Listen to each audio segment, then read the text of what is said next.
महादेव की नगरी, बाबा विश्वनाथ की नगरी काशी में इस वक्त प्रधानमंत्री नरेंद्र मोदी मौजूद हैं अपने संसदीय क्षेत्र में और बीएचयू में संबोधित कर रहे थे तमाम छात्रों को, तमाम लोगों को। और सांसद ज्ञान प्रतियोगिता के जो प्रतिभागी है, विजेता है, उनको भी सम्मानित किया गया।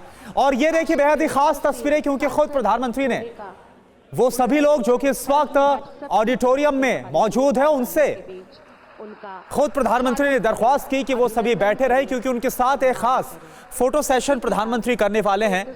और कैसे वो जो तस्वीर है वो नमो ऐप के जरिए जो लोग भी यहां पर मौजूद है ऑडिटोरियम में, वो प्रधानमंत्री के साथ अपनी तस्वीर को नमो ऐप के जरिए डाउनलोड कर सकते हैं। और कैसे एआई का इस्तेमाल किया जा सकता है, कैसे विज्ञान का इस्तेमाल किया जा सकता है, ये भी प्रधानमंत्री की तरफ से कहा गया। प्रधानमंत्री जी को हम सब की तरफ से भेंट कर रहे हैं माननीय मुख्यमंत्री जी। स्वागत के ही क्रम में मैं सादर सभी को स्थान ग्रहण करने का अनुरोध करती। तो देखिए, प्रधानमंत्री नरेंद्र मोदी को आप सीधे बीएचयू से सुन रहे थे, काशी से सुन रहे थे। आज कई अहम कार्यक्रम हैं काशी में पीएम मोदी के।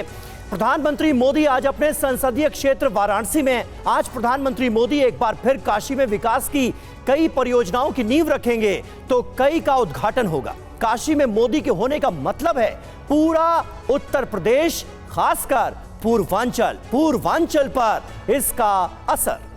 अपने वाराणसी दौरे पर पीएम मोदी आज संत रविदास जयंती के मौके पर होने वाले खास कार्यक्रम में भी हिस्सा लेंगे, जिसका संदेश एक नहीं बल्कि 3 से ज्यादा राज्यों तक जाएगा। पीएम के दौरे से जुड़ी सभी जानकारी आप तक सबसे पहले हम पहुंचाएंगे।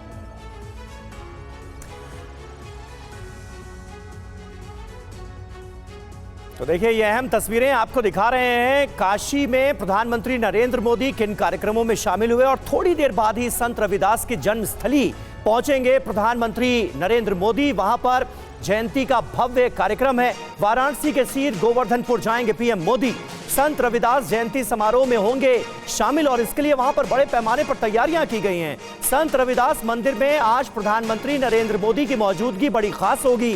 वो वहां पर जाकर पूजा अर्चना करेंगे। संत रविदास की एक भव्य मूर्ति का अनावरण भी प्रधानमंत्री नरेंद्र मोदी को करना है। वो मूर्ति भी इस वक्त टीवी 9 भारतवर्ष पर हम आपको दिखा रहे हैं। तो कई मायने में प्रधानमंत्री मोदी का ये दौरा खास है। हमारे साथ कुछ खास मेहमान भी जुड़े हैं। अनिला सिंह हमारे साथ मौजूद हैं, प्रवक्ता भारतीय जनता पार्टी की। दीपक झा प्रवक्ता हैं कांग्रेस पार्टी के, वो हमारे साथ मौजूद हैं। लेकिन सबसे पहले हमें रुख करना होगा काशी का, जहां से मनीष झा मुझे इस वक्त स्क्रीन पर लाइव दिखाई दे रहे हैं। मनीष, आगे का कार्यक्रम क्या है? क्योंकि संत रविदास की जन्मस्थली पर जो कार्यक्रम होना है उसके सियासी तौर पर भी कई मायने निकाले जा रहे हैं। बिल्कुल समीर, देखिए, प्रधानमंत्री जब बनारस में है, अपने संसदीय क्षेत्र में है, तो बीएचयू के कार्यक्रम को आप उनके बतौर सांसद का कार्यक्रम समझ सकते हैं। लेकिन इसके बाद का जो कार्यक्रम है, यानी जिस जगह पर मैं मौजूद हूँ, जहाँ कुछ ही पल में अब प्रधानमंत्री नरेंद्र मोदी आने वाले हैं, क्योंकि यहाँ अभी बनारस एक मिनी पंजाब दिख रहा है। यहाँ पर पंजाब और हरियाणा से आए हुए हजारों की संख्या में जो लोग हैं वो संत रविदास के जन्म जयंती समारोह में शामिल होने आए हैं। और मैं आपको बताऊं कि इस समय कार्यक्रम को जो अलग अलग हिस्सों में विभाजित किया गया है, उसमें से पंडाल में मैं मौजूद हूं जहां पर लोग बैठे हुए हैं। और ये वो लोग हैं जो संत रविदास जन्म जयंती समारोह में भाग लेने तो आए हैं, लेकिन ये वो किसान हैं, मजदूर हैं जो पंजाब से, हरियाणा से आए हैं। ऐसी स्थिति में प्रधानमंत्री मोदी के इस कार्यक्रम का एक राजनीतिक संदेश ये भी है कि एक तरफ जहां किसान आंदोलन को आज हम देख रहे हैं, वहीं दूसरी तरफ ये वो किसान और मजदूर हैं जो इस कार्यक्रम में मौजूद हैं जहां पर प्रधानमंत्री नरेंद्र मोदी होंगे। जब मैं इनसे बात करता हूं तो इनकी एक बात जो सबसे अधिक होती है कि संत रविदास के सम्मान में जिस तरह के कार्यक्रम हो रहे हैं, जैसा मूर्ति अनावरण हो रहा है या जिस तरह भव्यता के साथ इस कार्यक्रम को की जा रही है, तो इससे ये भावुक होकर कहते हैं कि पहले हमारे समुदाय को इस तरह कभी डील नहीं किया गया था। यानी उन लोगों को जो समाज के कमजोर वंचित तबके से आते थे, या वो लोग जो कि संत रविदास के पंथ को उनके भक्तगण हैं, उनको लगता है कि उनके लिए एक बड़ी बात है कि उनको मुख्य धारा में इस तरह से एक बड़ा मंच दिया जा रहा है। जी बिल्कुल। और देखिए मनीष, आप जो जानकारी दे रहे हैं वो बहुत ही खास है और हमारे साथ जो गेस्ट मौजूद है उनका भी हम रुख करते हैं। अनिला सिंह जी, ये बताइए कितना खास ये मौका सियासी तौर पर, क्योंकि इसके मायने समझने की कोशिश कर रहे हैं, तो सियासी तौर पर ही कितना खास मौका बीजेपी के लिए हो जाता है, क्योंकि पूर्वांचल की तो तमाम जो लोकसभा सीटें हैं ही, लेकिन तस्वीरें हम देख पा रहे हैं, संवाददाता मौजूद है, पंजाब और हरियाणा में भी बड़ी संख्या में संत रविदास को मानने वाले अनुयायी है। मेरी सबको राम राम। और देखिए, इसमें कोई दो राय नहीं है, वैसे तो पूरा राष्ट्र, पूरा विश्व नरेंद्र मोदी जी का दीवाना है, उनको प्यार करता है, पसंद करता है। पर अगर मैं काशी की बात करती हूँ और अपने उत्तर प्रदेश की बात करती हूँ, तो नरेंद्र मोदी जी जब काशी आते हैं तो जैसे उन्होंने शुरुआत में कहा था कि माँ गंगा ने बुलाया है, तो ये माँ का घर है। और जब माँ के घर पुत्र आता है तो आप समझ लीजिए किस भावना से आते होंगे। और वहां जो एक एक नागरिक काशी में जो रह रहे हैं वो उनके परिवारजन हैं। तो जैसा उन्होंने कहा कि मैं एक एक के साथ खड़ा हूँ, एक एक का विकास करना चाहता हूँ, तो काशी का जो चौतरफा विकास हुआ है जब से वो वहां से मेंबर ऑफ पार्लियामेंट बने हैं, वो अपने आप में अद्वितीय है, अतुलनीय है। और महादेव की नगरी काशी है। और कहा जाता है ना कि भाई अगर दुनिया की नाभि है तो वो काशी है। महादेव पृथ्वी पे आए थे तो काशी से आए थे, तो ये वो स्थान है। और महादेव ने चुना है नरेंद्र मोदी जी को कि ये स्थान तुम्हारा अपना है, तुम्हारी माँ का है, यहाँ की सेवा करो। और वो जिस प्रकार से सेवा कर रहे हैं वहां पे, तो मैं उसको राजनीति से नहीं जोड़ती हूँ, मैं उसको अध्यात्म से जोड़ती हूँ। जो वो कर रहे हैं अपने परिवार के लिए कर रहे हैं, क्योंकि काशी उनका घर है। बिल्कुल, विकास और विज्ञान दोनों की बात की जा रही है। और प्रधानमंत्री नरेंद्र मोदी ने आज, दीपक जी, ये कहा कि 10 साल से विकास का डमरू बज रहा है काशी में। आप भी महादेव के भक्त हैं, सुना होगा आपने। और साथ ही बात ये हो रही है कि रविदास जयंती पर जो कार्यक्रम होने जा रहा है, जिसमें शिरकत कर रहे हैं मोदी जी, वो एक बड़ा मैसेज उस कार्यक्रम के जरिए पंजाब के किसानों को भी दिया जाएगा, वो किसान जो आज की तारीख में आंदोलित हैं। आपको लगता है कुछ खास होगा? देखिए समीर भाई, किसी की श्रद्धा पे, किसी की भक्ति पे, किसी की आस्था पे, कौन किसका भक्त है, मैं उस पर कोई आरोप नहीं लगाता। मैं उसको नमन करता हूँ, प्रणाम करता हूँ, सबकी भक्ति को, है ना। बात यह है कि गंगा पुत्र भीष्म एक महाभारत काल में भी हुए थे, जो अधर्मियों के साथ खड़े थे, दुर्योधन के साथ खड़े थे, कौरवों के साथ खड़े थे। तो गंगा पुत्र तब हुए थे और एक गंगा पुत्र आज हुए जो कहते हैं मुझे माँ गंगा ने बुलाया है। तो ये जो गंगा पुत्र आज का है, ये किसानों के साथ अत्याचार कर रहा है, ये बेटियों के साथ अत्याचार कर रहा है, ये गरीबों के साथ अत्याचार कर रहा है। तो गंगा पुत्र अपने कुछ मित्रों को, अपने कुछ अधर्मी मित्रों को फायदा पहुंचाने के लिए देश के किसान को, युवाओं को, आपने एक वीडियो देखा होगा कल किस तरीके से उत्तर प्रदेश के उप मुख्यमंत्री के आवास के आसपास युवाओं को पीटा गया है। तो ये सारा इस गंगा पुत्र के कार्यकाल में हो रहा है। तो कैसा गंगा पुत्र है भैया, कैसी माँ गंगा की भक्ति है भैया। आप एक मूवीज देखना, पिक्चरें देखते हैं देश में, जब पिक्चर थिएटर में देखते हैं तो बहुत भाव विभोर हो जाता है इंसान, कहता है यही पिक्चर की दुनिया है। तो मोदी जी और उनकी पार्टी देश को पिक्चर दिखाने में माहिर है। झुंझुना तो हर बार खोलते हैं, मदारी की तरह डमरू बजाया, 13 करोड़, 14 करोड़, 15 करोड़, लेकिन दिखता कहाँ है। मोदी जी, आपने ध्यान दिया होगा, बिहार में भी कहते हैं 1 लाख करोड़ दूं, 5 लाख करोड़ दूं, 50,000 लाख करोड़ दूं, ऐसे वादे किए थे। तो गया कहाँ? तो समीर भाई, ये देखने वाली बात है। डमरू बजा, झुंझुना निकला, लेकिन मिला किसको? गरीब आदमी आज भी हाय हाय कर रहा है, सीना पीट रहा है, बच्चियां आज भी हाय हाय कर रही है, युवाओं के पास नौकरी नहीं है। तो मिला किसको? ठीक है दीपक, अनिला जी जवाब देना चाह रही हैं आपका, बहुत देर से उन्होंने उंगली उठा रखी है। अनिला जी। देखिए, जिस प्रकार की भाषा का प्रयोग अभी झा साहब ने किया है, तू तड़ाक की भाषा का प्रयोग राष्ट्र के प्रधानमंत्री के लिए किया है, और आपने गंगा पुत्र कर्ण से नरेंद्र मोदी जी की तुलना करी, तो मैं चाहूंगी, वैसे तो आप पढ़े लिखे व्यक्ति हैं, एक बार अजय झा जी, मैं आपके बीच में नहीं बोल रही थी, तो इसलिए आप भी शांत होकर बैठिए, ठीक है। जाके कर्ण को पढ़िए, कर्ण के विषय में आप कितना जानते हैं। नीम हकीम खतरे जान, कर्ण के विषय में कुछ जानते नहीं है, यहाँ पे आके ज्ञान पेल रहे हैं, राष्ट्र के प्रधानमंत्री के बारे में उल्टा सीधा बोल रहे हैं। आपको पता है कि महिला सशक्तिकरण के लिए कितने कदम उठाए गए। आज जाति से ऊपर, धर्म से ऊपर अगर बेटियां, बहनें, माएं नरेंद्र मोदी जी के साथ खड़ी हुई हैं, तो क्या हवा में खड़ी हो गई हैं? लखपति बहन के बारे में कुछ सुना है आपने? आप महिलाएं जो इस प्रकार से लखपति हो रही हैं, हाँ, आपके जिन लोगों को आप लोग अपना वोट बैंक मानते हैं ना, उसी कौम की जो महिलाएं, उनको ट्रिपल तलाक समीर भाई ठीक है। राजीव गांधी ने दिलवाई थी क्या? शाहबानो समीर भाई, तक का 10 सेकंड दीजिएगा। अगर किसी ने महिला को सशक्त किया है, शांत होकर बैठिए, जो मन में आया उल्टा सीधा बोलेंगे। ठीक है अनिला जी, आपने अपनी बात कह ली। अब दीपक भी कुछ रिएक्ट करना चाह रहे हैं। दीपक जल्दी से मुझे एक खबर बतानी है अपने दर्शकों को जी। बिल्कुल, इनका ज्ञान वर्धन कर देता हूँ। गंगा पुत्र भीष्म की बात मैंने किया, कर्ण की बात तो मैंने किया ही नहीं भाई। ये कैसा ज्ञान दे रही है माता जी यहाँ पे बैठ के? माफ करिएगा अनिला जी, आपको शोभा नहीं देता चैनल पे झूठ बोलने के लिए। गंगा पुत्र भीष्म कौरवों का साथ दिए थे, अधर्मियों का साथ दिए थे, और गंगा पुत्र मोदी जी आज अधर्मियों का साथ दे रहे हैं, अधर्मियों को, बलात्कारियों को बचा रहे हैं। बलात्कारी जो संसद भवन में बैठे हुए, तो कृपया करके झूठ मत बोलिए। कर्ण के बारे में पढ़ लीजिए आप, और गंगा पुत्र भीष्म के बारे में पढ़ लीजिएगा। ब्रजभूषण सर कौन है मैडम? ठीक है ब्रजभूषण सर कौन है? ठीक है अनिला जी और दीपक जी, आप दोनों के साथ बातचीत चल रही है और आप दोनों से हम जवाब ले रहे हैं। लेकिन देखिए, इस बीच संत रविदास की जन्मस्थली सीर गोवर्धनपुर में रविदास मंदिर से संवाददाता मनीष झा की एक रिपोर्ट भी आपको दिखा देते हैं और उसके बाद हम अपने खास मेहमानों का रुख करेंगे।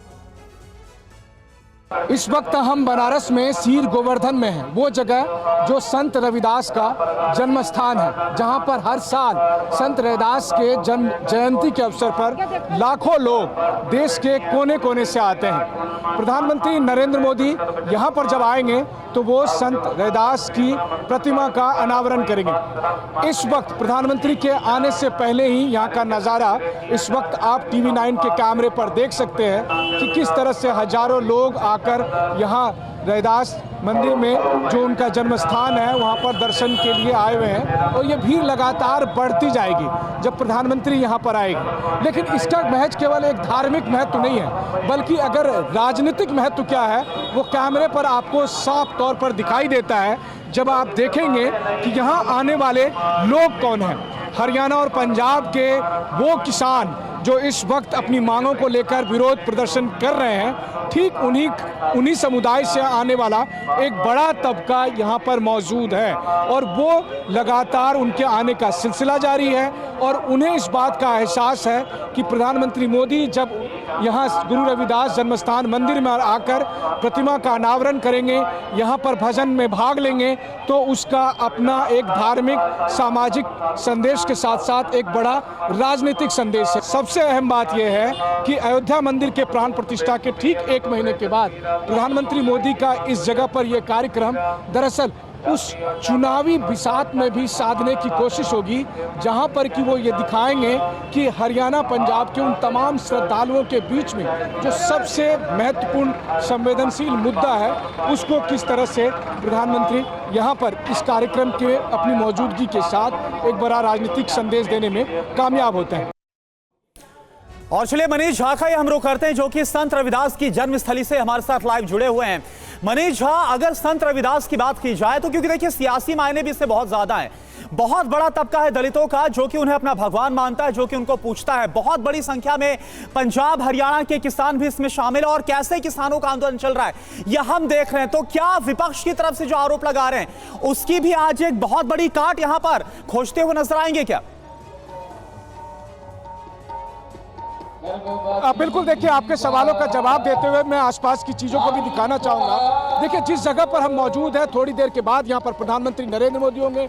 इस पंडाल के बाहर में वो मूर्ति है जो लगातार TV9 के कैमरे से हम दिखाने की कोशिश कर रहे हैं। 25 फीट ऊंची वो मूर्ति है जिसका अनावरण करेंगे। लेकिन सबसे महत्वपूर्ण बात यह है कि इस कार्यक्रम में जो लोग आए हैं उसको आप मिनी पंजाब कह रहे हैं, यानी वो हिस्सा जो कि राजनीतिक तौर पर अभी बेहद संवेदनशील हो चुका है। लेकिन जो तबका यहाँ पर आया है हरियाणा से, पंजाब के अलग अलग जगह से, ये कौन लोग हैं? ये वही किसान है, छोटे छोटे किसान हैं, ये वही मजदूर हैं जिनका एक तबका यहाँ अपनी मांगों के समर्थन में आंदोलन कर रहा है। वहीं दूसरा तबका है जो इस कार्यक्रम में भाग लिए हुए। ये भी बात सच है कि संत रविदास को मानने वाले जो लोग हैं उनमें से बहुत सारे पारंपरिक तौर पर बीजेपी और अकाली दल के वोटर रहे हैं, लेकिन आज की तारीख में अगर इनका समर्थन बीजेपी को और प्रधानमंत्री मोदी को मिलता है तो निश्चित तौर पर यह एक राजनीतिक बिसात में उनके लिए बड़ी कामयाबी होगी।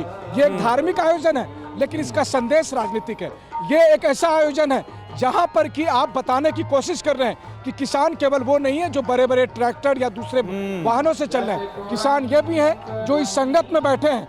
लेकिन ये किसान बनारस में आकर, प्रधानमंत्री के संसदीय क्षेत्र में आकर, प्रधानमंत्री के कार्यक्रम में शामिल होकर ये बता रहे हैं कि अभी भी उन्हें प्रधानमंत्री के नेतृत्व पर, उनकी पॉलिसी पर भरोसा है, और साथ ही वो इस बात को लेकर ज्यादा भावुक हो रहे हैं कि जो उनकी मान्यता थी, जब संत रविदास के जो भक्तगण हैं उन्हें लगता है उन्हें एक बड़ा प्लेटफॉर्म मिला है कि प्रधानमंत्री खुद संत रविदास की जन्म जयंती समारोह पर मौजूद होकर इसी कीर्तन को, जो आप अभी मेरे पीछे सुन रहे हैं, इसी कीर्तन को सुनेंगे, यहाँ पर मंदिर जाएंगे, मत्था टेकेंगे, मूर्ति का अनावरण करेंगे और इस कीर्तन में भाग लेंगे, जो इनके लिए बहुत ही ज्यादा इमोशनल है। बिल्कुल बिल्कुल, आयोजन भले ही धार्मिक हो लेकिन इसके सियासी मायने भी हैं। अनिला जी हमारे साथ मौजूद हैं। अनिला जी देखिए, किसानों का जो मुद्दा है ये निश्चित तौर पर एक बड़ा मुद्दा है और बहुत सेंसिटिवली सरकार अब तक हैंडल कर भी रही है। आगे क्या होने वाला है? क्या एक बड़ा आश्वासन इस प्रोग्राम के जरिए या इस प्रोग्राम में कही गई बातों के जरिए आंदोलनकारी किसानों के लिए भी होगा? जी बिल्कुल। अच्छा, एक चीज मैं और कहना चाहूंगी, जो आपने मेरे से प्रश्न किया है उससे पहले, कि आप देखिए कि ये मोदी सरकार ही है, ये मोदी जी हैं जिन्होंने भगवान श्री वाल्मीकि जी, भगवान श्री रविदास जी, इनको जो है सम्मान, क्या मैं कहूं कि जिस प्रकार से जो उनकी श्रद्धा में जो चीजें, जो कदम उठाए हैं, अब से पहले हमने नहीं देखे। दूसरी बात, आप किसानों का विषय लेकर आए हैं, मैं तो सीधे सीधे चुनौती देती हूँ, मोदी सरकार से पहले किस सरकार ने किसानों के लिए इतने कदम उठाए हों कि वो सशक्त बने? हाल फिलहाल में आपने देखा गन्ना मूल्य भी बढ़ा दिया गया है। क्या उनके खाते में पैसे नहीं जा रहे हैं? क्या उनको खाद नहीं मिल पा रही है? जो वो चाह रहे हैं तो सरकार कर रही है कि नहीं करी? फिर भी अगर असंतोष है तो वार्ता करिए, वाद से संवाद है, विवाद में मत उसको परिवर्तित करिए। विवाद करने से संवाद हो ही नहीं पाएगा। तो संवाद कर रही है सरकार और मुझे पूरी आशा है कि जो किसान नेता हैं पंजाब से, वो बात सुनेंगे। ठीक है, हमारे साथ दीपक झा भी है। दीपक जी, आपसे सवाल यही है, क्योंकि यहाँ पर दलितों का भी जिक्र हो रहा है और दलितों को और पिछड़ों की बात की जा रही विपक्ष की तरफ से, कांग्रेस की तरफ से, तो क्या आपको लगता है कि आज जो ये सब कुछ होने वाला है, ये एक बड़ी चुनौती भी सियासी तौर पर आपके सामने पेश करेगा? समीर भाई, सबसे बड़ी बात है कि संत रविदास और भगवान वाल्मीकि ये भाजपा की बपौती नहीं है, ये भाजपा से पहले ही भगवान बन चुके थे। इनको पहले ही समाज ने भगवान की श्रेणी में, भगवान संत की श्रेणी में रखता था और आराध्य की तरह पूजा अर्चन करता था। तो नरेंद्र मोदी जी आके या भाजपा आके यहाँ के कि हमने सम्मान दिया, अरे आप होते कौन है भगवान का सम्मान बढ़ाने वाले? भगवान वो सदियों से बने हुए हैं, युगों से बने हुए हैं, सालों साल से बने हुए हैं। तो कृपया करके ये भ्रम मत फैलाइए कि आपने भगवान को पैदा कर दिया है। समीर भाई, कितनी बड़ी बेइज्जती की बात होती है कि ये लोग भगवान पैदा करने लगे हैं अभी इस देश में। बताइए, मैं तो आश्चर्यचकित हूं घनघोर रूप से कि भाजपा प्रवक्ता यहाँ बैठ के कहे हमने भगवान पैदा कर दिया, हमने सम्मान पैदा कर दिया। दूसरी बात, इसमें करने जाऊंगा, दूसरी बात अनिला जी ने कहा क्या कि भगवान पैदा करने की बात तो नहीं की? मतलब ठीक है, आप अपनी बात रखिए। ये कह रहे हैं उन्होंने कैसी बात है जी? ठीक है समीर भाई, किसानों की बात, ये अनिला जी की सरकार थी ना, ये जो मोदी गारंटी, मोदी की गारंटी थी ना कि एमएसपी देंगे किसानों को। 2 साल पहले जब काला कानून के विरोध में किसानों ने प्रदर्शन किया था, तो क्यों नहीं दे रहे भाई? एक मोदी जी के वादा खिलाफी के खिलाफ प्रदर्शन किया जा रहा है, विरोध किया जा रहा है। ठीक है, आप कह रहे हैं सरकार की वादा खिलाफी के खिलाफ ये प्रदर्शन हो रहा है। देखना होगा कि मैसेज यहां से क्या दिया जाता है। हमारे साथ मनीष झा इस वक्त मौजूद है। मनीष, जानकारी ये मिल रही है कि वहां पर पहुंच गए हैं प्रधानमंत्री नरेंद्र मोदी, क्या अपडेट है आपके पास? बिल्कुल, देखिए, अब प्रधानमंत्री नरेंद्र मोदी सीर गोवर्धन में संत रविदास का के जन्म स्थान पर बना जो मंदिर है वहां पर पहुंच गए हैं। उस मंदिर में वो मत्था टेकेंगे और उसके बाद फिर वो मूर्ति का अनावरण करेंगे और उसके बाद फिर प्रधानमंत्री इस मंच पर पहुंचेंगे, जिस मंच को अब हम आपको दिखा रहे हैं। और यहाँ से फिर वो संबोधित भी करेंगे और यहाँ पर वो कीर्तन भी सुनेंगे। तो निश्चित है कुछ ही पलों में प्रधानमंत्री नरेंद्र मोदी इस वक्त इस मंच पर पहुंचेंगे, लेकिन उससे पहले जो जन्म स्थान पर बना हुआ भव्य मंदिर है वहाँ पर प्रधानमंत्री मोदी पूजा अर्चना करेंगे, मत्था टेकेंगे और उसके बाद फिर मूर्ति का अनावरण होंगे। तो जाहिर है कि लोग यहाँ पर बेसब्री से उनका इंतजार कर रहे हैं। देखिए बात तो सही है कि आज का जो इवेंट है, अगर इस इवेंट को आप देखें तो यहाँ पर बगल में कीर्तन कार्यक्रम चल रहा है, लगातार कीर्तन है और ये अमूमन होता रहा है। संत रविदास के जन्म समारोह पर हमेशा होता है, इसीलिए लाखों की संख्या में लोग शीर गोवर्धन हर साल आते हैं।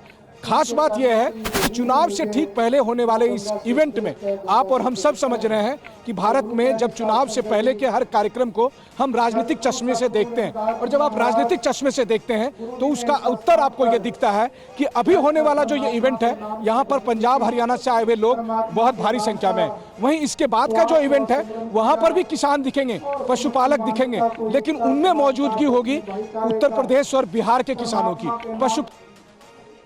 ठीक है, नजर बनाए रखिएगा मनीष, हम आपके पास आएंगे दोबारा। लेकिन इस बीच एक अहम खबर आ रही है, बीजेपी महिला मोर्चा को संदेश खाली जाने से रोका गया है। संदेश खाली की सीमा पर पुलिस ने उन्हें रोक लिया है। लॉकेट चैटर्जी की पुलिसकर्मियों के साथ यहां पर बहस भी हुई है। तस्वीरें आप देखिए, धारा 144 लगने से लॉकेट चैटर्जी को रोका गया। ये पुलिस का कहना है कि धारा 144 लगी हुई है, यहां पर भीड़ लेकर नेता नहीं आ सकते। लॉकेट चैटर्जी ने कहा मैं एक जनप्रतिनिधि हूं और वहां जा सकती हूं, इसी को लेकर यह बहस हुई है।